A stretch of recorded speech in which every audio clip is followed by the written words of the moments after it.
here. My name is Serrano, and I have the honor of being on the Board of Education. Gracias por estar aquí. Me da el honor de representarlos a ustedes como miembro de la mesa directiva. Yes, and the purpose of today's meeting is to go over some of the concerns that the community has been having. El propósito es para compartir las preocupaciones y dudas que tienen sobre lo que está sucediendo en el distrito. And also we want this to be, hello? It doesn't work. Hello? But we want this also to be a productive space for dialogue. I understand that during our board meetings, it's very difficult to have a two-way conversation or even a circle type of conversation. Es difícil a veces compartir en la mesa directiva porque no es un diálogo entre dos organizaciones o dos personas, entonces ese es el lugar donde yo quiero hacer. Yes. And so today, the first thing we're going to do is we're going to go over reconfiguration. We're going to go over the newest presentation. Vamos a repasar la proposición más reciente. Yes. And then following this, we'll do some brief overview of some updates here at Workman, and then we're going to have breakout groups. We're going to have interactive activities. Vamos a hacer un reporte breve sobre esta la configuración y también lo que está sucediendo en la escuela Workman. So who has not seen this? ¿Quién no ha visto esto?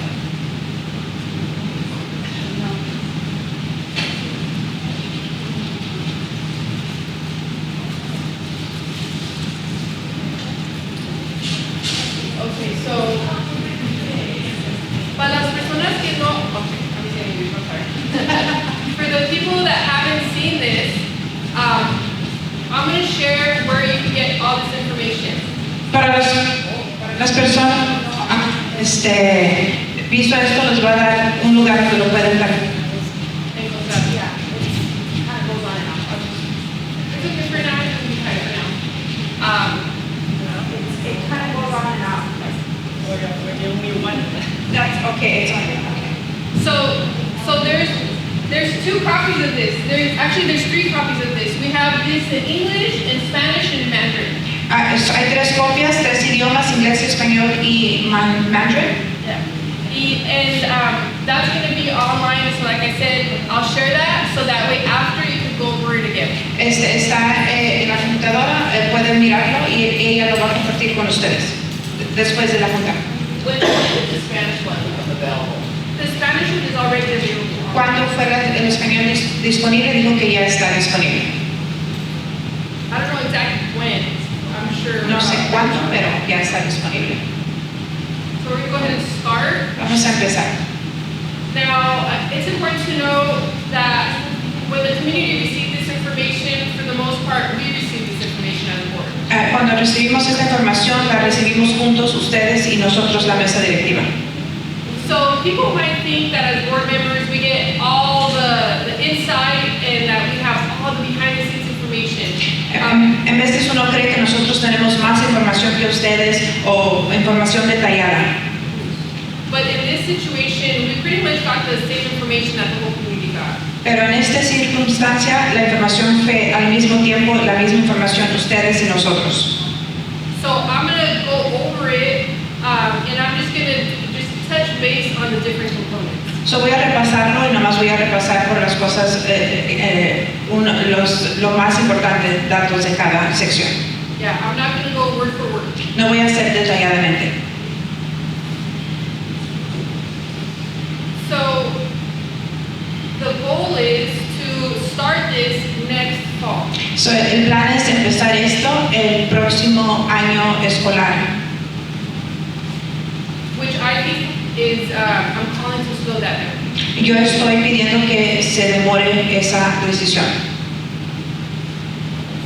So these are all the different components included. Aquí están las diferentes secciones. And so AB 1912 is one of the key factors that kind of started the conversation. So este Assembly Bill es lo que inició esta idea.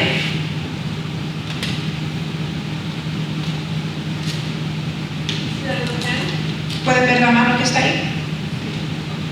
So this area here, this is kind of the key chunk of this.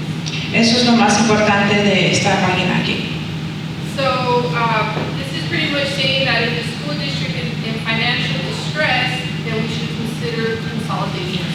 Entonces ahí dice que si el distrito está teniendo problemas financieros es cuando se debe de considerar cierre de escuelas.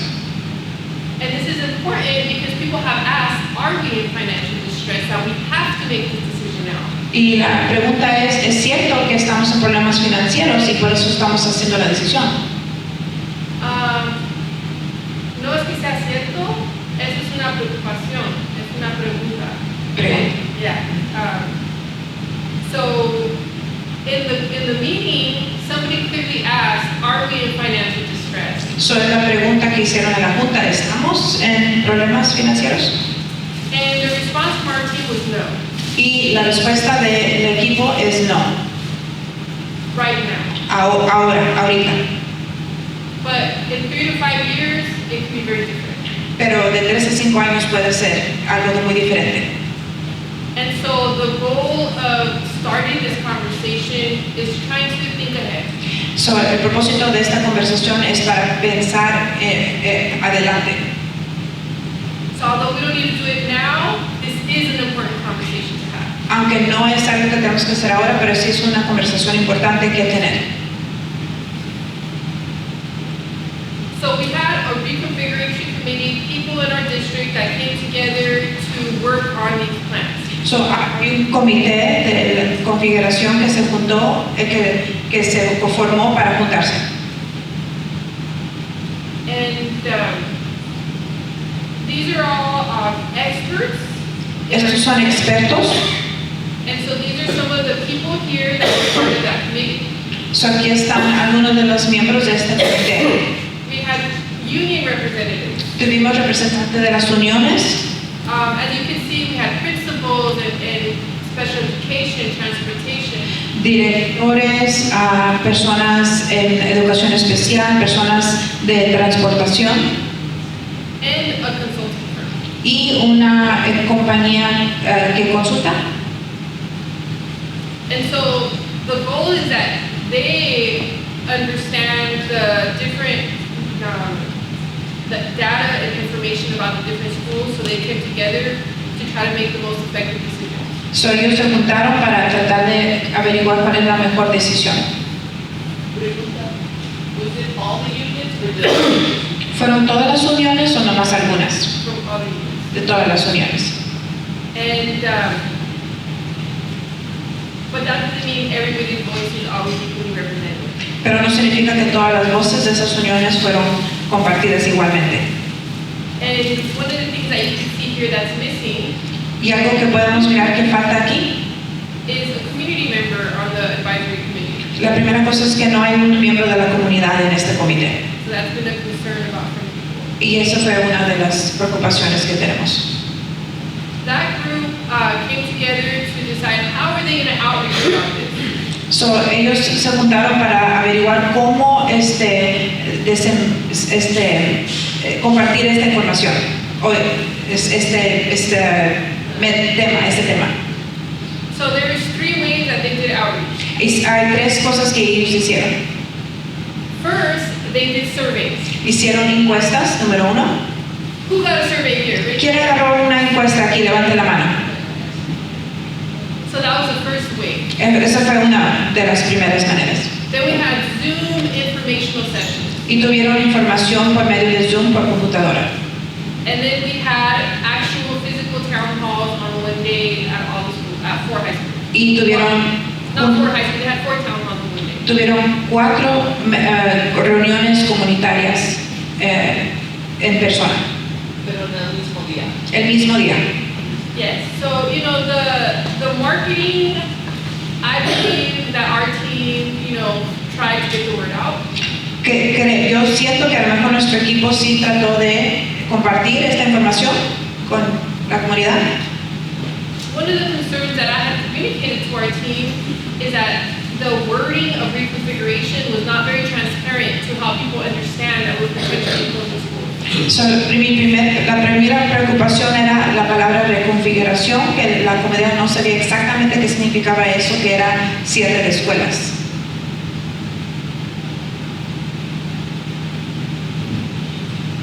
And so, as part of my request, I asked that during all those meetings, I want to hear all the feedback from the community. Because sometimes the feedback is consolidated into one or two key concerns, but we don't get to hear all of the concerns. So, yo le pedí al comité escuchar todos los comentarios y preocupaciones, no nomás unos ciertos resumen o unas ciertas frases para reportar sobre todas las preocupaciones o dudas de la comunidad. So I'm really proud of our team for capturing that data. Y sí estoy orgullosa del equipo que sí pudo captar toda esa información. And so on the website here, So, si pudiera la página aquí de la website, it has the presentation, tiene la presentación, the first presentation, which was an overview, que fue como un resumen, and then we have the current presentation. y la presentación que tenemos ahorita, We have all the events that we did to outreach, y los eventos para poder alcanzar a la comunidad. and we also have all of the community stakeholder feedback on there on the website, which I think is great. Y también están todas las información de los detalles de las respuestas de la encuesta están ahí en detallado. So these are some of the things that they considered when they're thinking about how they're going to reconfigure the schools. So, estas son las cosas que ellos usaron para considerar el cierre de las escuelas. They're considering, one of the main things, to be quite honest, is that we're considering programming. Una de las primeras cosas es el tema de programas. Yes. And when schools get smaller, the amount of students, we jeopardize losing programs. ¿Qué dice? When schools get small, when the amount of students at a school gets smaller, we risk losing programs. So, entre más pequeños las escuelas son, más la oportunidad de que esos programas se vayan o se disminuyen o se cancelen. And a lot of, throughout California, we're experiencing declining enrollment. Y durante todo el estado de California sí hay un bajo número de registraciones de alumnos. And this is directly correlated, in my opinion, with the housing costs. Y esto tiene que ver mucho, en mi opinión, sobre el alto costo de renta, si eres vivienda. So we have communities like Norco, Palmdale, Victorville, all these outlying communities that their AD is actually increasing. So, los lugares como el Norco, en las afueras, es donde tienen aumento en registración de alumnos. And so this is just something we're all facing, and we have to kind of figure it out together how to navigate that. So, muchos estamos enfrentando eso, o tenemos que averiguar qué hacer para resolver ese problema.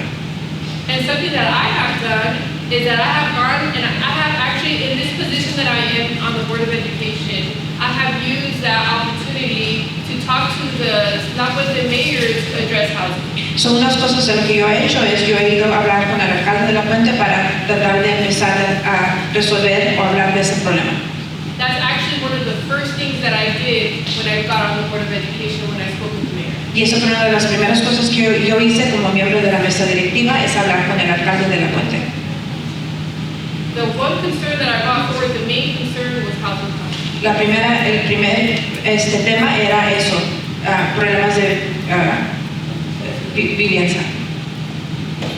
And I spoke with him 2 years ago about this. Y yo hablé con él hace 2 años sobre este tema. And at that time, a lot of community members were trying to find ways to put caps on rent. Y muchos programas y el esfuerzo era de poner límite en el aumento de renta. Currently, there's cities like Beverly Hills and West LA that their rent does not increase. Hay unos lugares como Beverly Hills y Los Ángeles que no se aumenta la renta. They have laws that they cannot increase the rent. Y hay leyes que previenen que haga aumento de renta. But this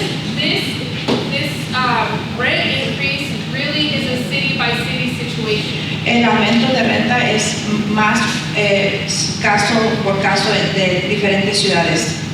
So cities can choose to do a rent cap, or cities can choose not to put a rent cap. So, las ciudades deciden si quieren poner un límite en la renta y otras ciudades que deciden no tener ese límite de aumento de renta. And so a lot of cities are not really concerned or attempting to put rent caps. So, hay unas ciudades que deciden no hacer ese límite de aumento de renta. Is he translating already? Yeah? Okay. One of the problems too is we're not in the city. Yes, unincorporated, exactly.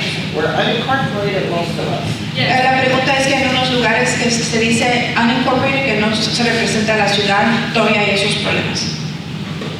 And so the reason why I'm bringing this up is because this problem is not going to go away. La razón por que estoy hablando de esto es porque este problema no se va a ir, desafortunadamente. I understood that there's a plan to build 120,000 new units of housing, like what you about that? Dice que él escuchó que hay un programa para construir apartamentos en la ciudad de La Puente. ¿Usted sabe algo de eso? I know that over by Workman Road, they just built high-density housing for, it's supposed to be affordable housing. Sí, escuché de un lugar donde, en la ciudad de La Puente, donde construyeron, según tiene que hacer algo, son apartamentos de bajos recursos, creo. Solamente son 84 unidades y ya está lleno. I have not heard of that. Yo no he escuchado de eso, algo I más. think that there's a plan to do that, so we need to figure it out. O creo que hay un plan para hacer eso, no estoy seguro. And one of the reasons why I brought this to the attention of the mayor was because as a resident in the community here, I had saw about 3 different high-density developments go up. Oh, I don't need to pause. One of those belongs to Gill folks, Is that the front meter? they start to. Well, I don't have proof of that, and so I would love to see proof. I do because I called and they never answered, they're very selective. I called them, to see how much the rent was. They never returned my call, I left 3 messages, they never returned. So there's concerns that there's people on the board that are interested in what I call gentrifying our community. And so these 3 high-density housing that came up in La Fuente, none of them were affordable for our families. None of them were even affordable to our union residents that have to drive very far to work here. And so I think it's really important to talk about housing and housing costs because that's why we're in the situation we're in today with declining enrollment. And so in the city of Pomona, the community came together and they put pressure on the city to put a 4% rental cap. So every year they can't increase the rent more than 4%. And I believe this is very, very, very important to maintaining the fabric of our communities. Currently in the city of La Puente and other cities, they increase the rent 10%. They can increase the rent 10% every year. And so that means in 5 years, there's going to be a 50% increase on people's rent. That is directly causing homelessness. And I am appalled, I am shocked, and I am hurt that our leaders are not addressing that. And so I really encourage you all to be inspired, to reach out to our leaders, and to demand a 4% rental cap. Not ask, demand, because they should be doing that. They should be concerned about their residents. And so that's how we're here, declining enrollment. These are some of the components here that they consider, okay? Excuse me. Go ahead, no, you can raise your hand. I have a question. So when you talk about the declining enrollment, do you know if in the declining enrollment projections that they made, if they took into consideration immigration? Because when I looked at some other studies that are not predicting the kind of decline that they're talking about because of high immigration coming into the area. I agree with you that cost of housing is a huge problem, but I've also seen studies that have pointed to an increase because of the immigration, and I don't know whether the demographer for the district actually took immigration into consideration. Do you know? I don't know, to be honest, but I don't think, I think those are factors that are not concrete, and so I don't think they would include it. Yeah, but the birth rates, so I'm guessing that they use birth rates? Yes, Right. that was the main. Right, but if they don't take into consideration immigration, I think it's, the data can be, inaccurate. I agree. And that's the whole, that they're basing it totally on that, on those projections, right? Yes, and also not only immigration, but we have international students, which is also a wonderful thing. So we do have fluctuating populations that could alter that data. And also, if I may, one of the problems that we have in Apuente, many parents are leaving our district, is because the district is not providing quality of education for the students in Apuente. Yes. Our students in Apuente, and it's not included in there.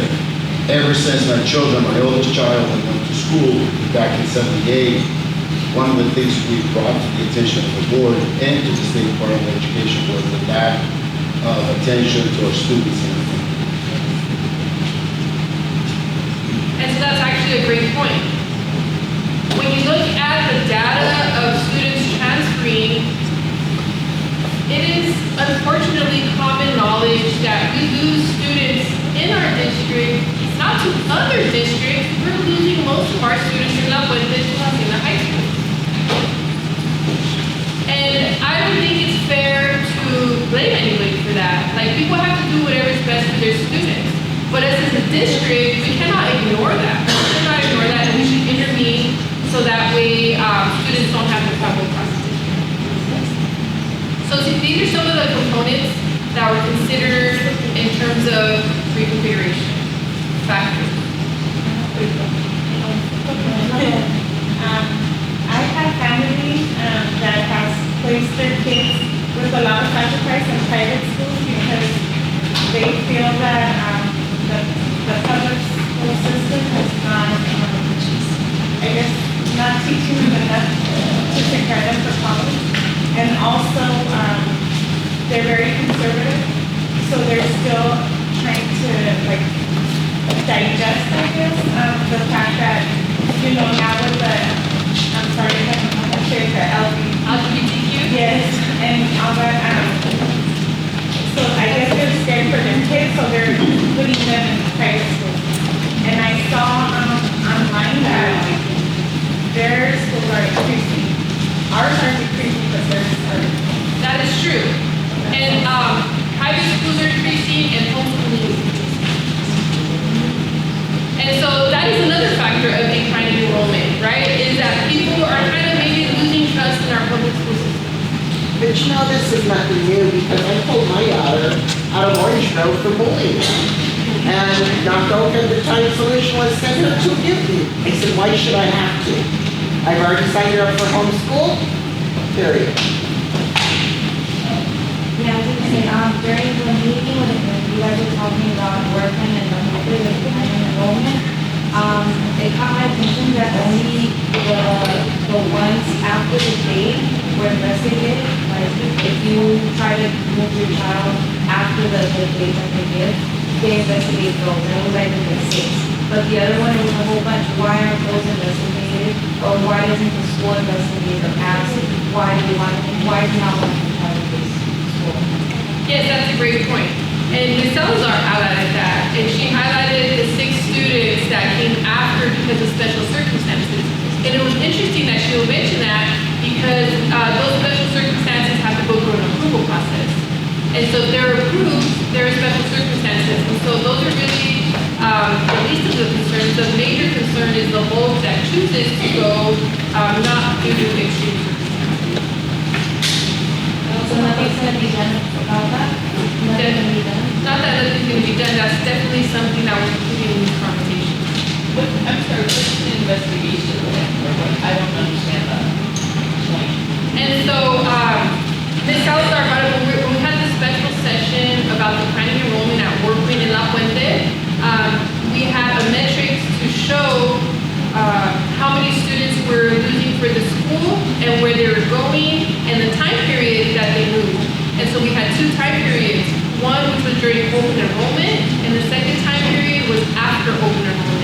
And so after open enrollment, there were only 6 students that have requested a special transfer. And during open enrollment, there was about 100 or over 100 students that requested it.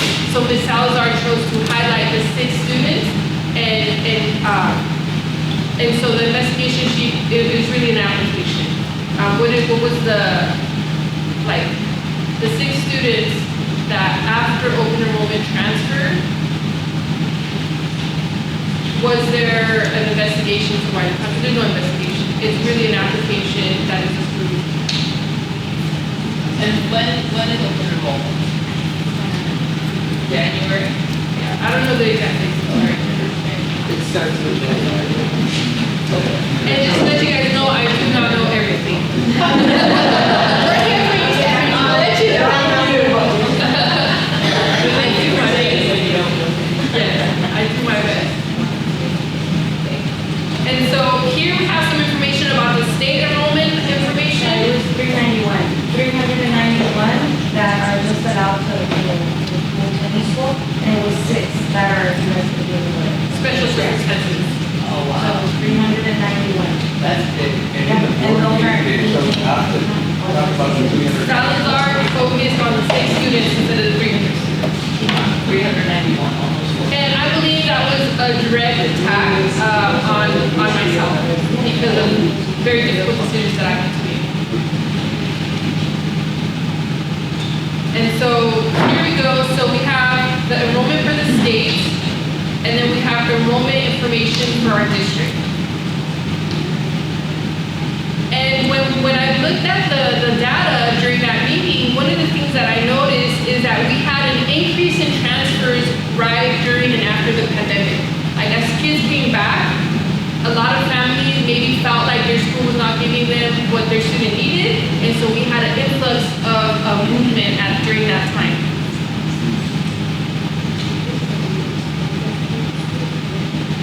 So this is the historical enrollment.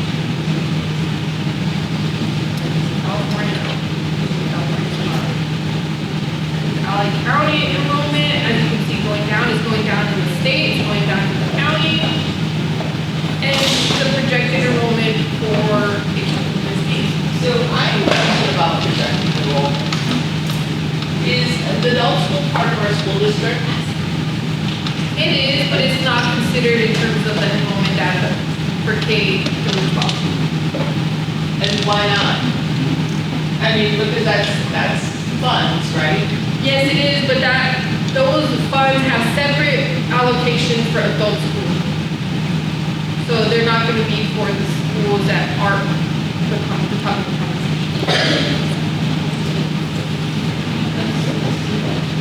I just had a question on the I just had a question. I know this is all in projection that we're going to, the district is going to be in a deficit later on down the road, and we're going to have a plan to prevent that from happening. But why are we not focusing our efforts in bettering our school systems so that we can attract more people instead of our own community sending our kids out to other districts and other schools, keeping them here. Like we're not really thinking about that. I personally send my kids to Walmart because I work in that district and I have no problems transferring them, but I look at all the data. I'm not sending my kids here. Now I have a son here because he has special needs. I don't have a choice, right? I have a choice within the district, but I don't have a choice as far as other districts that might provide a better quality education.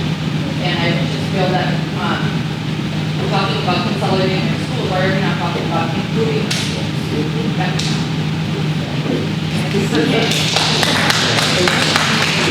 Along this line, when my children started school here, Michael was principal at Nelson, had one of the top schools in the district. He was never acknowledged for that fact. What I'm going to is, we had a waiting list.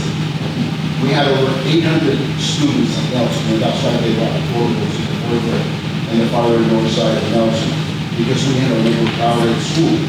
And Mr. Gomez, being the kind person that he was, brought portables to accommodate the needs of the children. And the school was one of the top schools in the entire San Diego Valley. We had students coming from San Diego, from Norwalk, from La Mirada, wanting to attend our school. Because he had the programs, he had the grades that parents wanted. And there was no computers, there was no information that you could see. It's like calling California Department of Education and wait for about a month before you got data from California Department of Education about school. But it was well known in the San Diego Valley in our community that Nelson was top school in our school district and surrounding districts. And that's why many parents from West Covina, following part one to come to Nelson School. And that's what we need to do, exactly, that's what we need to do. And not only cater to regular students, but special ed students. We can't forget our special ed. Because I had my daughter who was suffering a seizure, and she was sent to Suarez because there was no program like that. I just wanted to piggyback on that. There is schools that are battling low enrollment everywhere. So a question to send back to the board and the district is set up a committee, how did you solve the enrollment committee, and just go out there and observe, because there is, even in my own district, Mondo, Cesar Chavez Elementary, Walker Gardens, has no enrollment problems, while all around us are. So I feel like this will see what they're doing. So that's just, I think, going back to what they're saying, just agree with them. We do have a declining enrollment committee, but I think it's very important to be transparent about those things. A lot of these committees are happening, not always including the entire community. And so we don't even know what's happening. Puts together those communities, those groups, those committees. Who puts those committees together? If you have your local enrollment committee, who assigns them to be part of that committee? So the superintendent assigns who we can be part of this. I think there should always be a community member or members in every committee because we're more experts than the experts. I agree with you. And so, in terms of programming, in terms of student outcomes, I think we all want the best programs and student outcomes for our students, no matter where you live. And us as a district, we are so lucky that we have 4 schools that got the Blue Ribbon Awards, and so we have the formula to success. And we should hold our district accountable to make sure that we're having a plan as to how we're going to look at those components and we're going to spread that across the district. And I'm sorry, other problems that deter parents from bringing the kids to school and sending them out is the attitude from the administration and the office personnel. You go to school, you stand there, and you're completely ignored by the office manager or whoever's in the front desk until they decide when they're going to cater to you. And instead of greeting you and saying, and making you feel welcome, you need something? Of course I need something, that's why I'm here. It doesn't take a genius to say, I need something, that's why I'm here. So it's that kind of animosity in the administration, and it shows in reflexes. Like if you go to my house, the kids will come in and say, hi, how are you? Whereas, if you go to another house, the kids may not even acknowledge that you're there. But it's a reflection of the administration at the school. Once you walk in there, the cleanliness, and I brought to you the attention of Amar Center, it was felt, there was a parent meeting, and more than 20, 30 parents were there. And the conditions on the parking lot, you could tell. Inside the school, it was awful. It just felt. And those are the things that deter any parent, any community member from bringing a child to another school. Go to the schools, weeds are large, they don't cut the grass, weeds are dying, the grass is dying, we don't have good green areas, and you go to Heights, every school is well shaded, well maintained, trees are trimmed, and not what we don't. Why? What's the difference?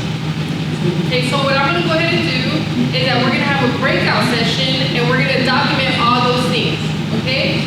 And so I'm going to move forward with the presentation for now. Please hold on to your questions for that time, for your feedback. So this is a declining enrollment. The numbers here look extremely devastating and the time to act is now.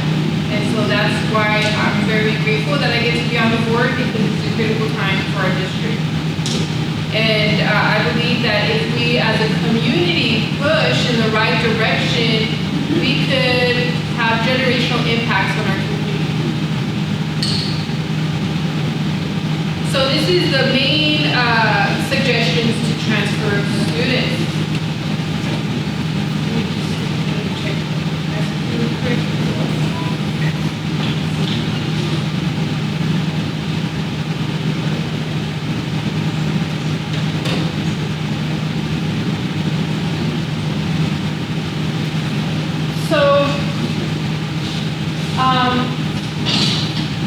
For the most part, when the community receives this information, we receive this information. So it's equally shocking and upsetting for us.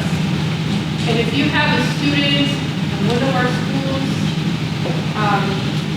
I take this responsibility very seriously, and so I'm equally concerned about all the kids and families that are being impacted. And so I think it's important to highlight. So the plan here is to move to pretty much, you see this word, move? I don't appreciate that. It's close los roles. And so words matter, move and reconfiguration. You know, they're trying to, that doesn't seem like a transparent word to me. So the plan is to close los roles and move the students to Palma Elementary. Mind you, everybody is concerned about overcrowding into those new schools, okay? And so another plan is to move our students from Sunset to La Salette, but we're all concerned, whether you have students there or not, we're all concerned to make sure that our students are getting all the services they need. Okay, that is a concern for everybody in our community. And you have the proper teachers to, work with kids with disabilities. We're not only having just mobile building, we have cerebral palsy, we have autism, we have a lot of other students.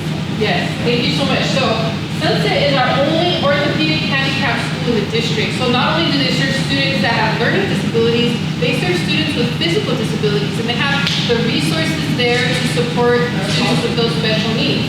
And so this, to say, first of all, another word, move, that's totally not fair. They're planning on closing Sunset, right? And moving students to La Salette.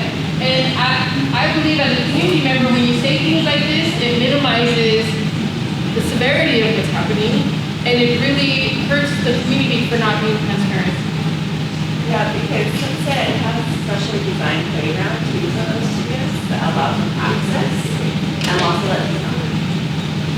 So, I'm sorry, yesterday I had a meeting with my boss at the district attorney's office. He's a lawyer. And one of the things he suggested is, have you guys contacted that entity that people with disabilities group that advocates? I'm sorry? 88. And I don't know if anyone has contacted them because that's a violation of their rights. The students with disabilities. well, I myself, It's an injustice. yes, I agree with Mr. I think the whole community agrees, whether you have students there or not, that this, to make these type of choices is not something that we should be fighting, and it should be fully transparent. And so I myself am going to be reaching out to leaders in our community to ensure that we are protecting our kids' legal rights. And so here's some other, pretty much these schools, we're going to change them from, the goal is to eliminate K through 6. It was done during Barbara Nakaoka's tenure as superintendent, and it did not work. We had a lot of problems in the middle schools, with kids that were in the 6th grade, that were being bullied, that were being beaten by upper grade kids, and kids that were in 6th grade that were being introduced to drugs and all the, there was no vaping back then, but there was tobacco. And a lot of kids were being introduced to not only smoking tobacco, but smoking marijuana in the 6th grade, in the 7th grade setting. Definitely an issue we have in middle schools and high schools. And we have like a Sunset, and I I remember you mentioned that. read it up to them as warning. They didn't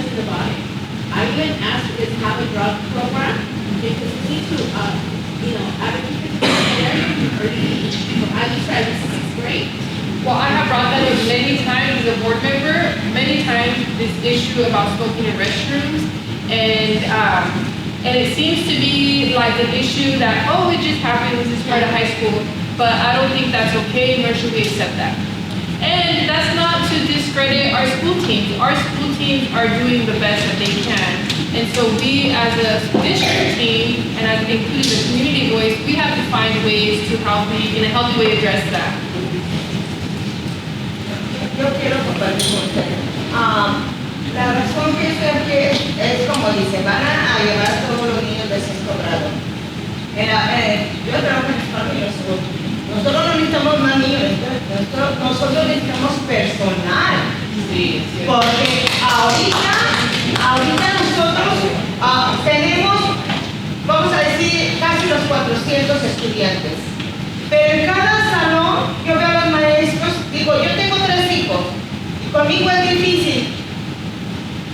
Para 3 hijos, digo, a veces yo me agarro contando a lo mejor 1, 2, 3, 40 estudiantes, digo, ¿cómo pueden llevar a cabo toda una enseñanza a los estudiantes?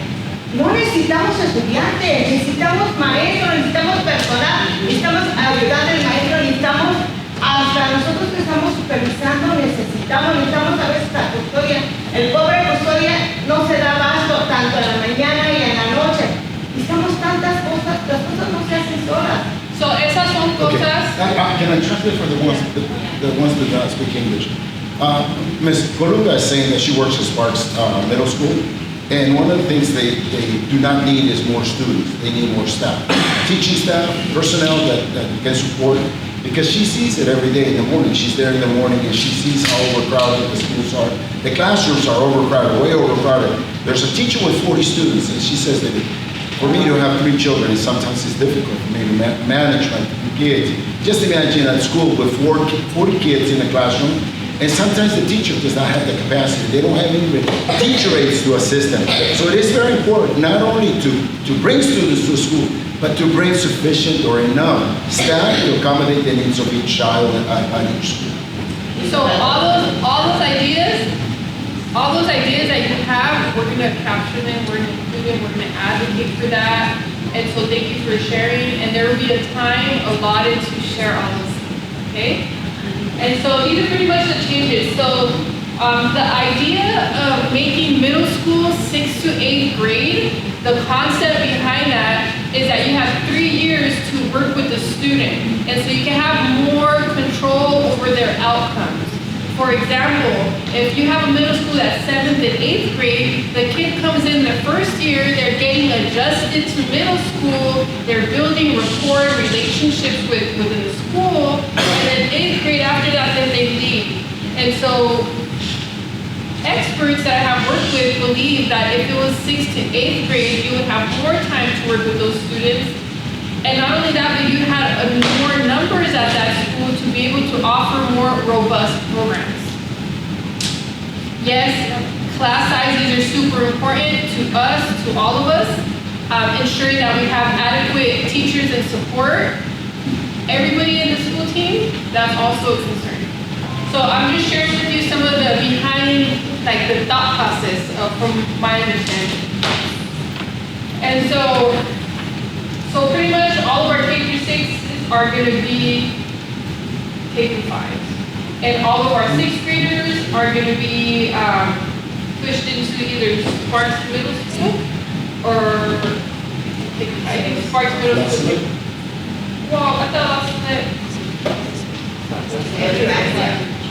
yeah, so it looks like they're pushing all of our students to middle school to Sparks, right? Which of course we already have the crowding. Yes? I don't want to go straight to the life. There's actually a lot of bad influences going on here. Because one of our friends said that the kids that come to Sunset and then went to Sparks, they started baking in the bathroom. And I'm not really taking into that because I don't want to be offering, I know they may not, but I don't want to be offering to people who know and stuff. I don't know what that happened to me in Sunset and La Salette. They're not doing nothing like that. Everyone's learning happily. And at Sparks, everyone's fighting, punching, everything. I do not want that happening. I would rather go to La me instead of being scared of them fights. Instead of being scared, instead of me being scared of being targeted because of my disease. And I did not want to be with that because I was lost and left. And I was making up sense. So I mixed up my schooling. The sophomores, I used to be bullied just because of my disease. And I didn't know what that happened again.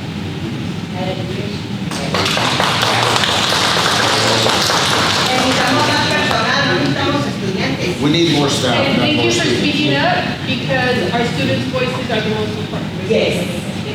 Okay, and thank you for being here. And so this is the La Puente quad plans, we have the Workman quad plans to close the budget, and to move our Grandview students K through 5, pretty much closing Grandview Elementary, right? This wording really bothers me because it minimizes the changes and the impact. So the goal is to close Grandview Elementary and move those kids to Wing Lane. And it looks like we have the similar concerns here of overcrowding at Wing Lane, because we seem to be channeling a lot of our students to Wing Lane, and we have that we want to channel all of our students to Sparks here in middle school. So we have similar concerns and what's going on. And so the goal is to, let's see, K through 6 schools, K through 5, go to Sierra Vista. 6th grade, go to Sierra Vista. Sierra Vista, graduation. Okay. And so pretty much, it looks like we're gonna have 2 middle schools in the Workman quad. It would be Grandview, and it would be Sierra Vista. And then it would have a middle school in La Puente quad. One of the board presentations, on one of the slides, it said reconfiguration outcomes. For the Workman quad, it said 1 K-8 school. On the Wilson quad, it said they would have 2 K-8 schools. So we're trying to understand the reasoning behind that. Good point, thank you so much. And so, that's actually a really good point, right? Because over here, we're trying to only go for the middle school and the K through 5 models, but yet in these 2 quads, we're maintaining the K through 8 model, okay? Well, La Puente was not a Fairground. Perfect, there you go, Fairground is the only one that will have a K. No, Workman, Fairground belongs to Workman. Fairground belongs to oh, okay, so then La Puente will have. Yeah. So, okay, yeah, so there'll be 1 K through 8 in La Puente community.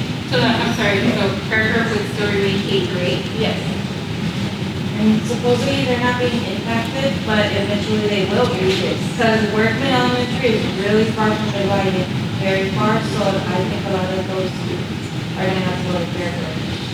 And Fairfield, from my understanding, historically has never really struggled with declining enrollment because of its specialized arts program. But they are now. According to Fairground, they are declining. They do have less students. But even though I just heard we just had a meeting last time, a 5th grade class has 35 kids. So they're trying combo classes as well, So we have those situations where as the students move, say 5 years ago, we had a really robust 1st grade class.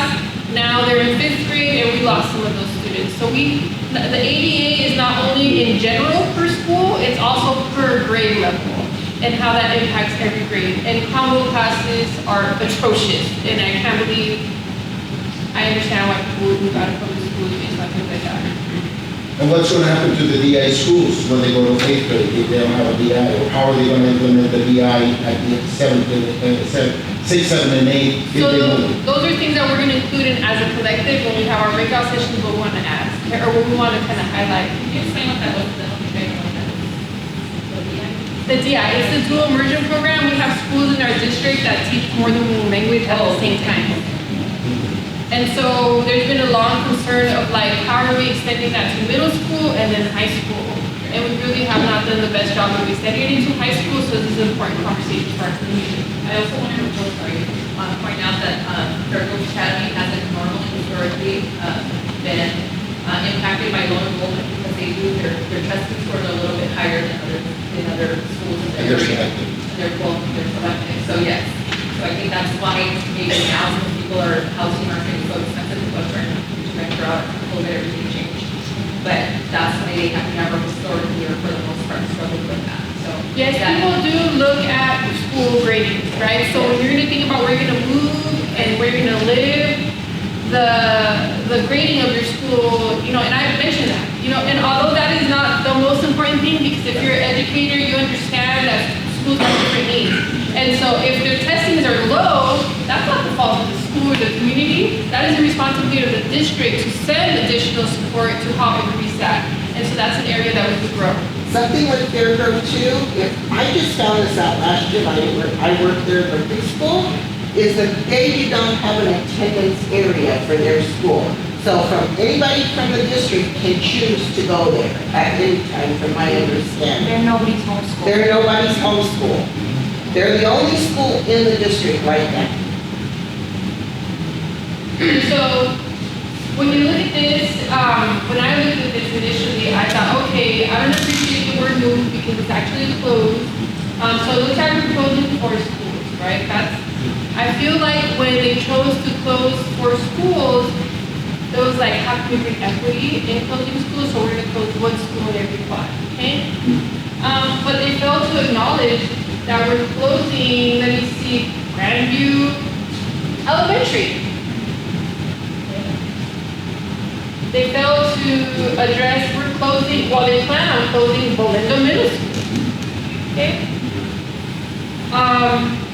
So there's a lot of, you could say, elementary schools and middle schools that are also being closed. And so it is really not equitable. Like if you're transparent with that, if you're transparent with how many actual middle schools and elementaries, then you're gonna see that La Fuente schools have a larger amount of schools that are gonna be closed. And just because they're connected to a K-8 doesn't make it less important that you're closing a middle school. It doesn't make it less important that you're closing an elementary. And that's very important to know because it was an attempt for equity in closing 1 school in every district, but they're not really honoring that you're also closing those other schools. And that is a devastating impact on our community. I'm moving forward. Back in the 80s, Ken Manning and Sammy Johnson, 2 of the board members, made a deal with the Sheraton or the hotel up above. And they wanted to sell Workman High School to them so they could increase, they could open their question center. Is Ken Manning related to Brad Manning? Yeah, he was his brother. And it was nepotism when he appointed Brad Manning to assistant principal at Workman High School when we couldn't even get our own principal because they said he had no experience. And Brad Manning didn't even have credentials, as I mentioned. That's when they protested for the principal. That's when they protested, yes. That's when we walked to the school district, yes. Brad Manning was brother to Ken Manning, and that was nepotism back in those days. But Ken Manning and Sandy Johnson tried to sell Workman High School to the Equestrian Center so they could expand the Equestrian Center. And I think that was one of the reasons why they had been slowing down on the football fields, because those were some ideas that they had in the past. I think someone else, so I'm gonna take one more question for now, and then we'll save all we're gonna have a Q&A.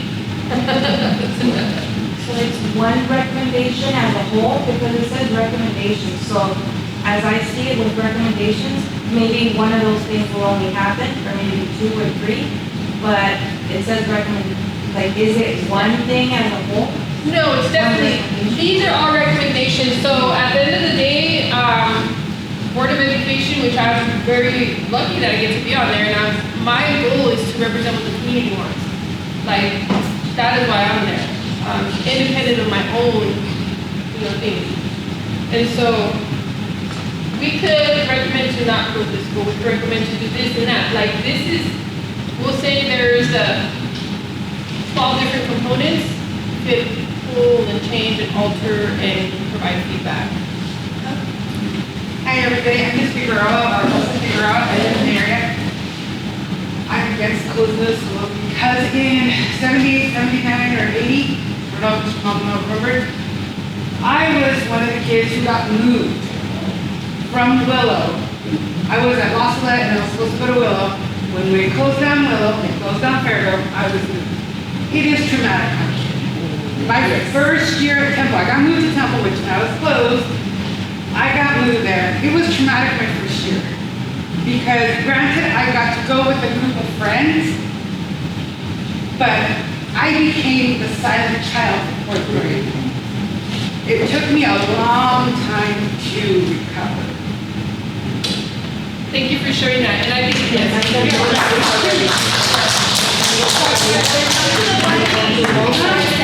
Come to the board meeting and express this, because I have heard from other board members that it's not how to do, they wanna know more, they just don't wanna know about emotional. Because they think that emotional, it's not reality, or it's not relevant to them. So please come to We the were, board. yeah, this is back in the 80s, 3rd grade, 4th grade, it is not. So, it doesn't work. Because that's it, the school failed, but the fairground again, why do you think you have to make this? So if you go down and then we go up again, so. Those are definitely valid feelings and concerns, and it's important to share that, right? Because I don't want to increase the violence. Like, it breaks my heart to see the division, right? But the division is coming from the lack of calling out inequity, okay? And so, when it came to building a brand new school, the argument was made that this would be emotionally devastating for the students to move down the street to Big City. It would be too much for the families. This emotional component was one of the biggest factors because there was no tangible safety concerns. We had a workman claims investigation. It was not based on safety. It was other factors like we could never imagine it would be so devastating for students. And so where is the empathy for all these students, right? These are our students. I don't care where our students live. These are our students. And it's going to have an equally emotional impact on them. And so I don't think it's fair that we're minimizing when we prioritize one school community and their emotions and the emotional impact, but we can't, like, all of these students. I think that is extremely horrible. Like, if any of the schools are closed and sold, there's no going back. Like Fairgrove, it was kept as an adult school, a continuation school, after it was closed as an elementary. But it was able to be, like, go back to an elementary or K-8. But if they're sold, there's no going back. So in terms I am not thinking about selling yet, I'm thinking about stopping this, okay? No, but I need the rest of the board. Yes, and I hear you. And so we actually have people on our board that they're invested in development, okay? They're invested in acquiring these properties because out of all the people in any city, school districts own the most property. And so there's gonna be people from the city on our board that are foaming at the mouth for those school properties, okay? So they can make millions of dollars in unaffordable housing that is contributing to homelessness. I'm saying that the Dr. Jimenez went to our DAC meeting and he did mention that he said he made it seem like he tried to minimize it, like it wasn't that bad. He said that this has been done twice before, so this is the third time about the reconfiguration. And so nothing was done the other 2 times, so maybe this time nothing will happen, is what he said. And he said that it could be used as an adult school, or it could be used for low-income housing. So that's where my. So when we started this conversation, the board made a commitment to not fire any staff. So our staff is going to move with the students wherever they go, so that we have adequate staffing, and that we are not going to sell any school properties. Okay? And this was directly as a result of selling 2 properties and the community being extremely upset about how that was handled and taken care of. And so now that they have seen that the community doesn't want to sell any more properties, there has been a priority to not let any staff go and to not sell properties. As a community, we need to keep that in mind at the next chapter of this conversation, because there needs to be extreme accountability that we have not let anybody go and that we're not selling our schools to developers. Now, there is a plan to reconfigure, and this is not a clear plan, these are ideas that we're tossing around. So if we did close the school, then we have made a commitment to reconfigure that school to something that benefits the community. We had a presentation from Active SGV that came out, and they did a presentation on how we could reconfigure some of our schools in Hacienda Heights that we had closed before we sell those. It's actually the one, it's the Old Valley continuation. It's not Hacienda Heights. It's considered La Puente or think the problem here is too, the community doesn't trust the commitment. That's the thing. Right now, we're being told there's a commitment that this is what's being done. And of course, there's board members we trust, but there are many board members we don't trust. So the commitment is being told now, but how do we know that that commitment is actually gonna go through and that a couple years from now, a few years from now, oh, guess what? Now we have to do this is what, you know, and we just don't trust it. So I agree, and I suggest that the community puts pressure on the district to create a resolution that we're not gonna sell any properties and we're not gonna let anybody go. That way we can run.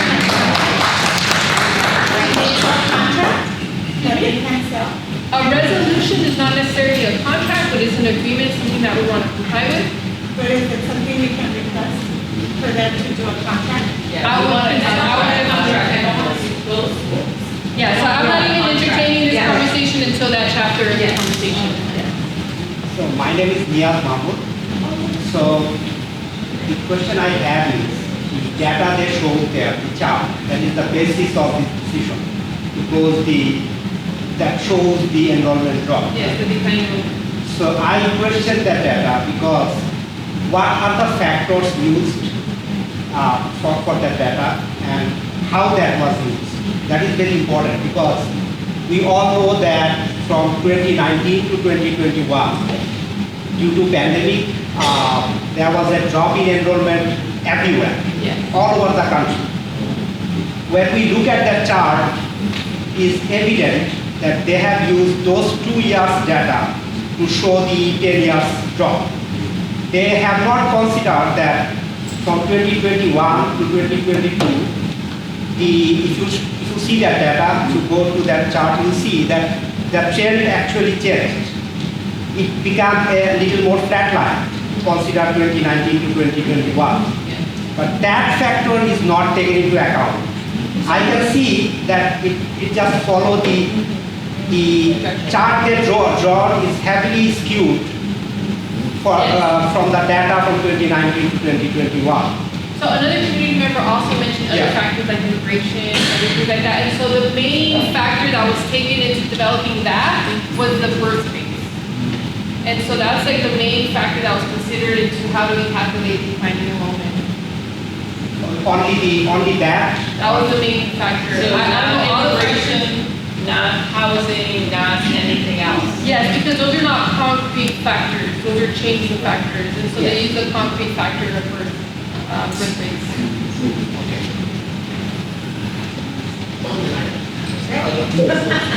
Bueno, yo tengo 23 años viviendo aquí en la ciudad de La Fuente y pues tengo todos estos años involucrada en el distrito.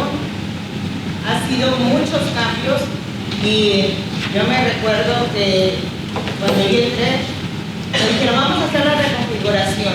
Digo yo, ¿por qué? Porque, como dices, tienen que ser más abiertos, tienen que ser más transparentes, tienen que decir qué es lo que quieren hacer y decirnos la verdad. Porque si en aquel entonces ya estaba dicho que para el 2010 iba a haber una declinación de estudiantes, ¿por qué ellos no se ponen a pensar eso? ¿Lo dejo hablar o She says she's lived here for the last 23 years and she raised her kids here. And back then, it was already been said that there was going to, that we were going to have a configuration happening, and it did happen.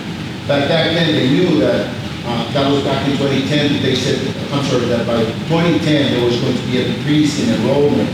And why did they foresee that? Why did they plan for that back then, you know? Cuando ellos empezaron a hablar lo del high school, yo decía, bueno, ¿para qué van a hacer otra escuela? Yo también me pregunté, como ustedes, ¿para qué quieren otra escuela? Si tenemos ya visto hacia el futuro que hay esa declinación de inscripciones, ¿para qué queremos más? Más me dolió cuando tuvieron que cerrar a tiempo. Más me dolió. Me dolió muchísimo. ¿Por qué? Porque ahí estuvo mi hija. Ahí era mi segunda casa. Y lloramos mis carnes y yo ese día que nos dijeron que iban a cerrar. Sí, nos prometieron que iba a ser y ya gracias a Dios ya se está realizando. Nos está costando, no sé si estoy equivocada, 735 la demolición. Y digo yo, híjole. Más de un millón la demolición.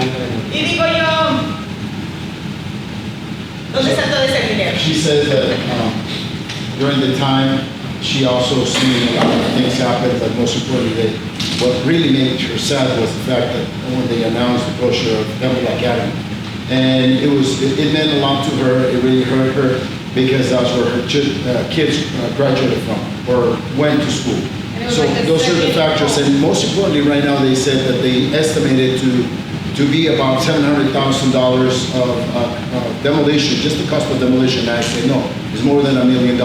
And the other thing that it really hurt, and she said that it brought to the attention of the board, was if you know that we're having a declining enrollment, why do you want to build a new school such as Wedgewood, when we already have the facilities to accommodate the needs of all our children? Why do you want to build another school in excess of so many $1 million, which is costing now a lot more? And one of the things I personally said when I attended the first meeting of Wedgewood, why don't you relocate the students from Wedgewood to Bixby, in less than a quarter of a mile of distance? And if you open this school, you're going to have to close Bixby because everybody's going to want to come to this school, and it's going to happen. It's going to happen. Y aparte estoy de acuerdo con la señora. Se perdió nuestra familia el tiempo. Se nos perdió. Yo estoy dividida, tengo más familia, estoy dividida en esto, porque yo voy y agarro a mis padres, porque son mis padres.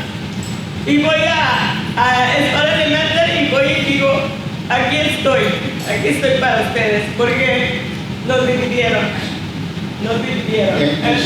And she said that it really hurts because she's seen how families like Miss Figueroa is saying, and I've known Miss Figueroa for a long time because she's teacher of some of my kids, my drone kids now. My kids now have kids in the school district. But what I'm going to is that when she goes to other schools and she sees at Nelson, her parents from Temple, when she goes to Sparks, it hurts her because they were divided when before there was one whole family at Temple Academy. Y somos una gran familia en cada escuela. And we're a great family at each school. Es difícil, ahorita el otro día yo no había visto y pasé, se me cayó mi corazón a ver que ella estaba donde estudió.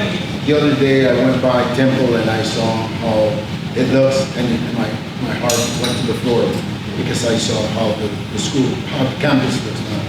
The school where my children attend. Y espero que a veces yo digo, tenemos que hablar, pero también nos tienen que escuchar.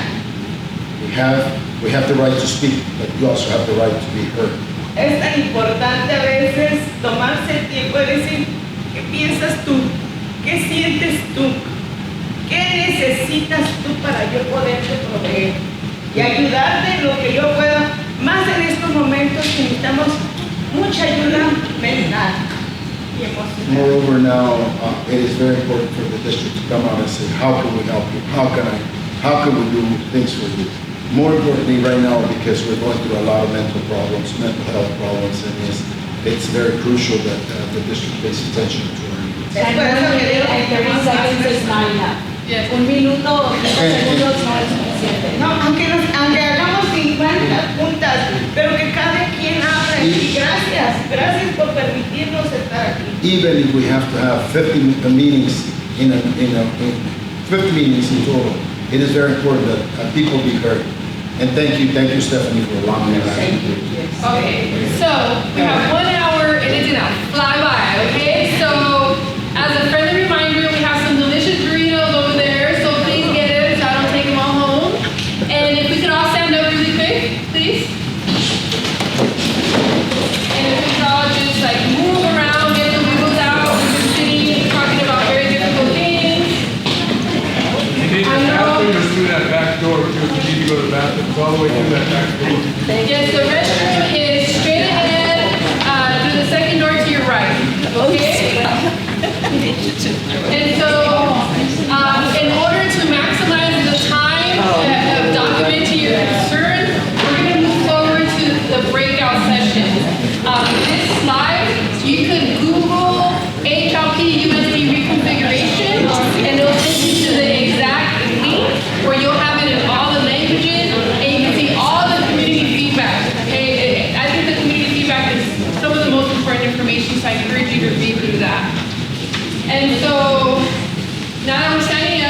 I said, do you all want to we're gonna do breakout groups, okay? So if we could, everybody get into groups of like maybe 3 to 5 people, but I challenge you to be in a group with somebody you don't know.